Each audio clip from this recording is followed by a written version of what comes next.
Quelles sont tes racines et tes fondations? Ouf. Quand on parle de racines, c'est-à-dire D'où tu viens? d'où je viens. Alors moi, je suis né dans l'Oise. Je suis né un peu loin d'ici. J'ai pas trop connu cet endroit. Je suis né à Senlis. On m'a toujours dit que c'était une très belle ville, mais j'y suis jamais retourné. C'est des endroits que je connais pas. Mais après, j'ai vogué un peu partout. Mes parents n'arrêtaient pas de déménager. J'ai fait la Haute-Savoie et un jour, je suis arrivé dans le sud. Dans le sud, mes parents ont décidé d'y rester. Mon père a changé de carrière et on a décidé de rester ici. Et voilà, aujourd'hui, ça fait 16 ans que je suis ici. Et j'ai un amour pour cet endroit j'ai énormément d'amour pour cet endroit. Je dis pas que j'y ferai ma vie, mais sûrement que. Mais j'aurai toujours un pied à terre ici. Qu'est-ce que tu peux nous dire de tes parents, justement? Ma mère est un ange, une femme formidable. Je pourrais rien lui retirer. Là, comme je pense beaucoup diront, ils ont la meilleure mère du monde. C'est le même cas pour moi. J'ai une mère qui est formidable. Et j'ai un père qui est un homme, justement, qui a fait de son mieux et qui a bien fait. Et qui a été très dur, mais juste. Je pense qu'il y a beaucoup de choses qui sont justes. Et aujourd'hui, ces choses-là, il les a fait pour que moi, je puisse me débrouiller tout seul. Mon père est quelqu'un de. Pour moi, c'est un génie incompris. Il est fou. Il est fou et extrêmement intelligent. Mais compliqué de vivre avec une personnalité comme ça. Toujours le rapport au père est assez spécial, je trouve. Je pense que chez les garçons, le rapport au père déjà est un peu spécial. Hmm. Pourquoi tu dis que c'est un génie incompris? Parce que c'est quelqu'un qui est un puits de connaissances sans fond, qui peut paraître, au premier regard, on peut se dire que c'est le premier des abrutis finis, mais c'est quelqu'un qui a une culture extraordinaire, et quelqu'un qui a un cœur énormément, mais il le cache, quelqu'un qui est dur, qui peut vous faire du mal pour que plus tard vous sachiez que ça fait votre bien. Mon père, moi par exemple, pour vous donner un exemple, à 18 ans, 19 ans, il m'a foutu à la rue, mais il m'a pas foutu à la rue par nerf ou par conflit, il m'a foutu à la rue parce que si jamais il le faisait pas, j'aurais jamais sorti la tête de l'eau tout seul. C'est que pour apprendre à se battre tout seul. Comme quand je disais tout à l'heure, ce qui me fait de la peine, c'est les gens qui ont des problèmes et qui n'arrivent pas à s'en sortir tout seuls. Et ben, ce qui leur manque, c'est beaucoup de mal-être pour savoir ce que c'est que le bien-être. Je pense qu'on est bien que quand on sait ce que c'est que d'être mal. Vraiment. Qu'est-ce qu'il faut comme métier? Mon père est acteur, du coup, il est comédien. Donc, mon père est comédien. Alors, il a fait vendeur, il a été cadre aussi dans une entreprise de vente de fenêtres. Il vendait des fenêtres et il était commercial, quoi. Et un jour, il a fait comédien pendant quoi? Pendant 15 ans de sa vie, quoi.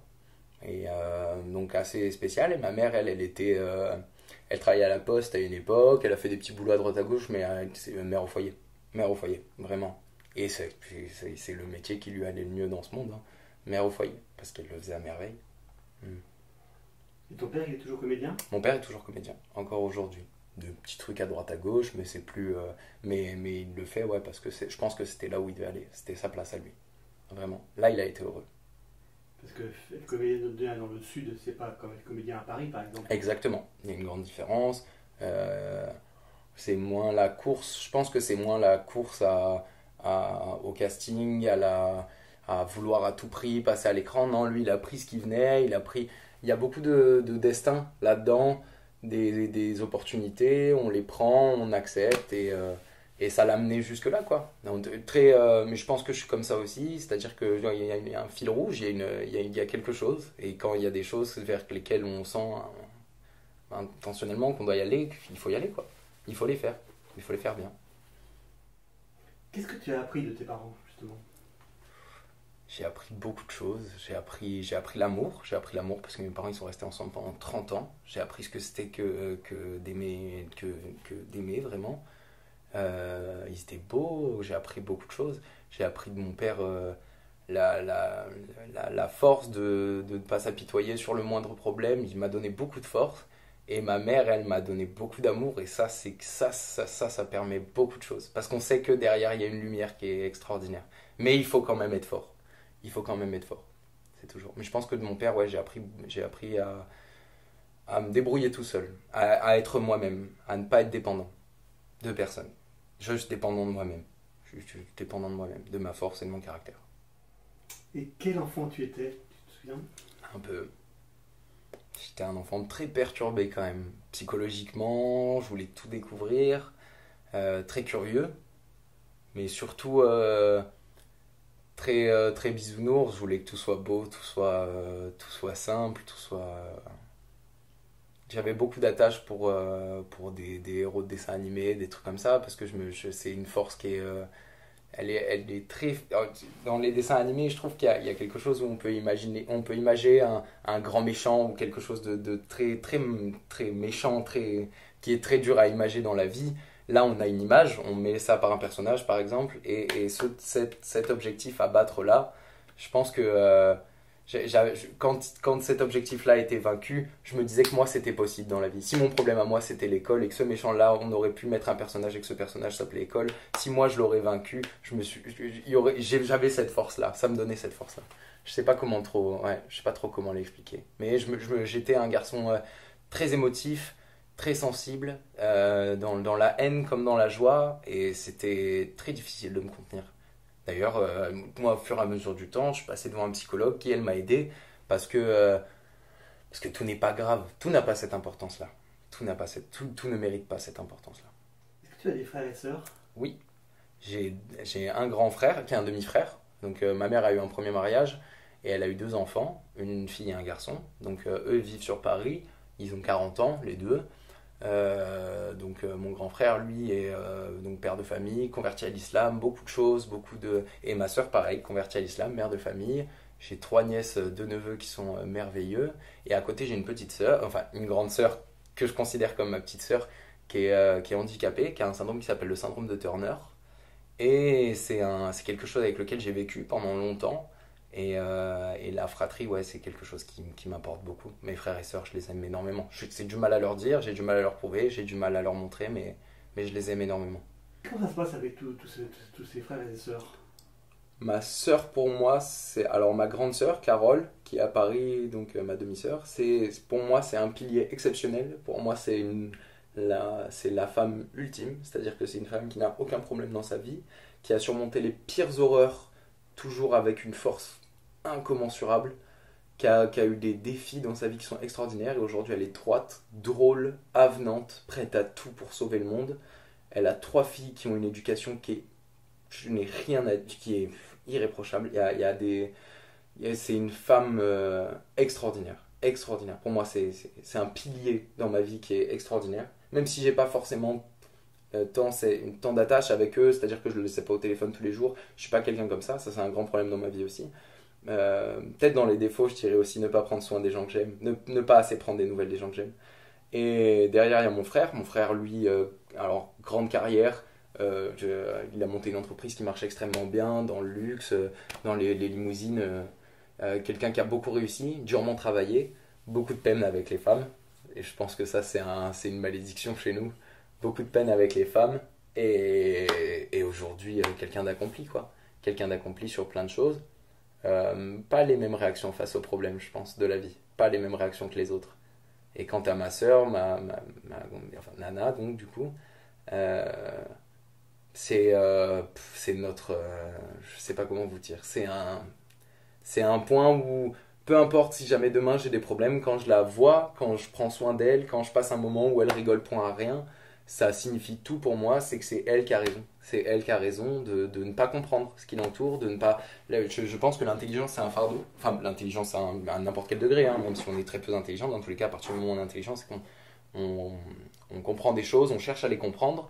Et je pense que ne pas essayer de comprendre ces choses-là, rester dans un regard simple et très clair, c'est ce qui fait une force qui est énorme. Et je pense que Nana a cette force-là, c'est qu'elle ne se rend pas compte du monde qui l'entoure. Et donc elle est toujours souriante, toujours pleine de vie et toujours dans le bonheur, quoi. Donc c'est sans se battre, sans jamais se battre. Elle n'a même pas besoin de se battre. Elle épouse tout ce qu'il y a autour parce qu'elle ne se rend pas compte. Elle vit avec le monde qui l'entoure, sans jamais s'en rendre compte. Est-ce que ça te dérange si tu parles du handicap de ta sœur? Non, non, non, pas du tout. Je suis très ouvert à tout. Parler du handicap de ma sœur, c'est assez compliqué parce que j'ai pas suivi exactement tout là-dessus. Je pourrais pas vous dire dans les moindres détails ce que ça représente, ce que ça fait. Ce que je sais, c'est qu'elle a eu des problèmes de croissance, on a dû déclencher ses règles. En fait, pour moi, je le vois comme ça, c'est-à-dire que ma sœur, elle a aujourd'hui 30 ans, 28 ou 30, je sais plus trop, mais c'est comme si elle en avait 12 pour moi. Moi, j'ai des souvenirs. il y a eu beaucoup de problèmes pour que ça grandisse, pour apprendre beaucoup. Elle était dans des écoles spécialisées, elle allait beaucoup à l'hôpital. Moi, je me rappelle très peu de ça, mais j'ai des souvenirs dans la tête. Mon père lui disait, il lui montrait ce que c'était qu'un téléphone. Il lui disait, Nana, ça c'est un téléphone. Il comptait il faisait 1, 2, 3, et il disait 1, 2, 3, 4, 5, et il disait, Nana, c'est quoi ça? Elle lui disait un téléphone, on était tous très contents. Il attendait un peu, il attendait, je sais pas, moi, 10, 20 secondes. Il lui demandait ce que c'était, et Nana disait, elle était incapable de répondre. Elle disait, je n'ai aucune idée, je ne sais pas, je ne m'en rappelle plus. Je ne m'en rappelle plus. Pourtant, c'est simple.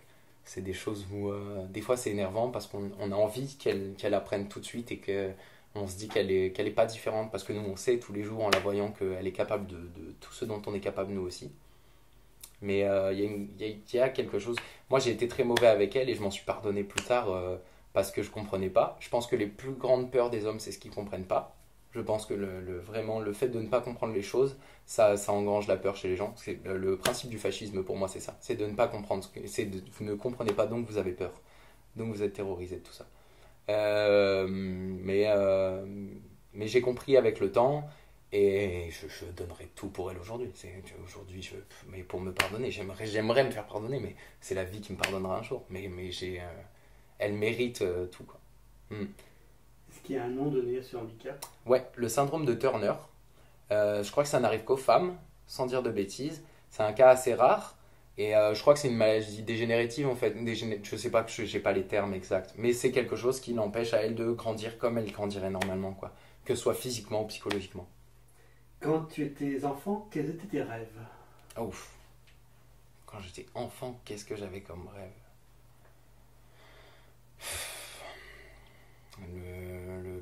Je saurais pas vous dire. Je n'en ai aucune idée. Même aujourd'hui, si vous me demandez ce que je veux faire, je ne sais pas. Tout ce que je veux, moi, c'est vivre. C'est être heureux et faire de bonnes choses. Mais quand j'étais enfant, je pense pas avoir eu de rêve. Aujourd'hui, j'en ai et je pense que ces rêves-là, c'est d'être tranquille, qu'on me foute la paix. Et j'y arrive plutôt bien aujourd'hui. J'ai assez la paix tranquille, qu'on me foute la paix et que je puisse passer des bons moments. C'est tout. Je demande pas plus. J'ai toujours entendu une phrase, je sais pas de qui elle est, je sais pas d'où elle vient. C'est le bonheur, c'est savoir le bonheur et être riche, c'est savoir quand on a assez. Et moi j'ai assez, j'ai vraiment assez. Je n'ai pas besoin de plus. J'ai pas besoin de plus. Et peu importe le degré où je serai, j'aurai jamais besoin de plus. Pendant ta scolarité, quel élève tu étais? Waouh, perdu. Perdu, je savais pas trop où mettre les pieds, compliqué. Je voulais beaucoup rigoler avec mes copains, plus que d'étudier. Un peu très bête, très bête. Un enfant très très bête, bête, vraiment. Si je peux donner quel genre d'enfant j'étais à l'école, un enfant bête, très bête. J'allais pas travailler parce que je me disais que ça servait à rien de travailler. Euh, je, je passais des bons moments avec les copains. J'ai peut-être fait du mal à des gens sans forcément le vouloir. J'étais un enfant très très bête. Je sais pas comment dire. Vouloir attirer l'attention beaucoup peut-être. Vouloir attirer l'attention. Euh, un bon rapport à l'école. Très mauvais rapport à l'école parce que j'y allais pas pour l'école. J'y allais pas pour l'école. J'ai jamais été à l'école en fait. Pour moi dans ma tête. Et c'est ce que je dis souvent. C'est une blague que je fais longtemps mais c'est la vérité. J'ai pas été à l'école. J'ai été voir des copains. J'allais voir des copains. C'est pas vrai. J'allais pas à l'école. Enfin, et j'ai toujours réussi à sortir une extrémiste parce qu'il fallait la moyenne, parce qu'il fallait ci, parce qu'on la donne à un enfant qui a un tant soit peu de bonne volonté. J'arrivais à montrer de la bonne volonté quand il le fallait. J'ai toujours été comme ça et j'ai toujours réagi au moment où on m'a poussé au bord de la falaise. Tout au moment, avant de tomber, j'ai dit oh là là, non, peut-être on va faire un petit peu. On a fait un petit peu, on recule le 3 pas et je suis resté dans la moyenne, mais jamais de l'école, j'y ai pas été. C'est pas vrai, j'ai pas été pour l'école. J'ai très peu appris à l'école. Jusqu'où tu es allé à l'école? Alors j'ai pas eu mon brevet des collèges. Après, je suis parti en lycée hôtelier. Je fais un lycée hôtelier pendant 3 ans. Donc, j'ai eu un bac pro restauration où j'ai obtenu mon bac et un BEP.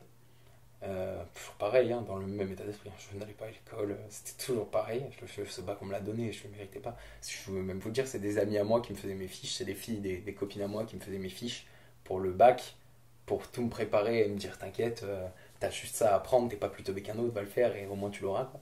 C'est grâce à elle que je l'ai, hein, c'est pas grâce à moi.